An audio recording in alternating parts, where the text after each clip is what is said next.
My name is Michael Giovenco, and I am a multi-instrumentalist and a producer. So I go by the name Trashboy, and I create my own music. I've been creating my own music for a while.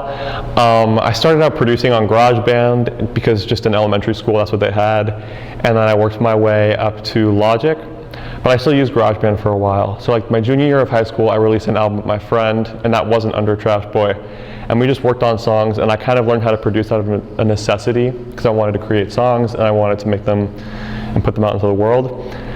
And then once we stopped playing, I was like, well, I can just do my own thing. Like, if I make my own album, it's kind of my own like baby in a sense. So when did you start, like when did you decide you wanted to be like Trashboy and make your own music? Well, after I was making my own music, I was like, I know I need a name. And so I think I was actually in the shower, which is kind of like stupid because like, you know, like all good thoughts happen in the shower, I guess. But I was in the shower and I thought Trashboy, and then I immediately was like, nah, that's stupid.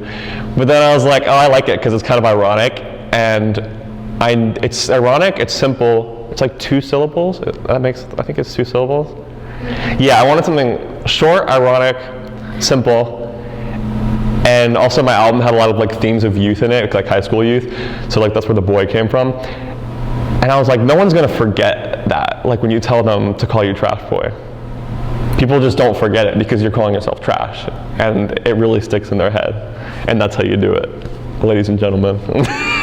So I was really inspired by this like gritty, syncopated bass line that I had, and it was just this bass plugin, and when you hit it, the attack without a ton of low end, like I love Tyler the Creator, and it like sounded like a Tyler the Creator like Flower Boy song, ton of low end, and then it just like bloomed into this high end, and it lost all of the low end, and I thought it was interesting, and I was like, well, how can I use this and create, I guess, kind of a whole album around it, because I wanted coherence in the album, and I don't do the same genre for every song, so that bass line is in almost every song. But that sound really inspired me, and then I had a couple songs written, and I was like, once I wrote like the big song that I knew was going to be like the one I really loved, everything else kind of just fell in place, because everything else kind of orbited around it, and then it just turned into its own thing. And it really took a lot of drive, because I've tried to go back and write another album, which sounds kind of like ambitious, but like I've tried that, and I can't do it right now because it just takes a certain, like, I really wanted to do it then, and maybe I'll want to do it again sometime, but not right now. But that was it, and I'm super proud of it. That was what was up. That's cute. Your goal with music, like I think goals, you want to reach people? Yeah, I think my main goal of music is always to not always, it's to reach people, but certain things like I discovered like making an album like it's a really selfish thing, and that's okay, but like it really is, like I had to want to do it, and I did it like completely for myself, like very selfish. But then it's cool how music can like take different forms, because then like once it's done, it's like I want to be able to share it with people and like share that experience, and that's when it becomes less selfish. But then my goal with music as a whole, it like changes all the time. I mean, I used to play in cover bands, and I think the coolest thing is just like seeing like 50-year-old moms dance to you playing like American Girl by Tom Petty.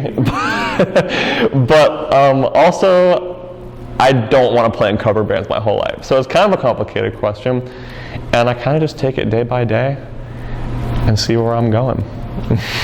My best advice for someone doing music is be well-rounded. Don't give in to the hype. Just because it's always good to practice, but just because your friends are playing 3 million scales and you're not as good as them doesn't mean you need to do that. Sometimes you'll be feeling other stuff. Do good for yourself and have fun. Trashboy out. Boom. Awesome. Sweet.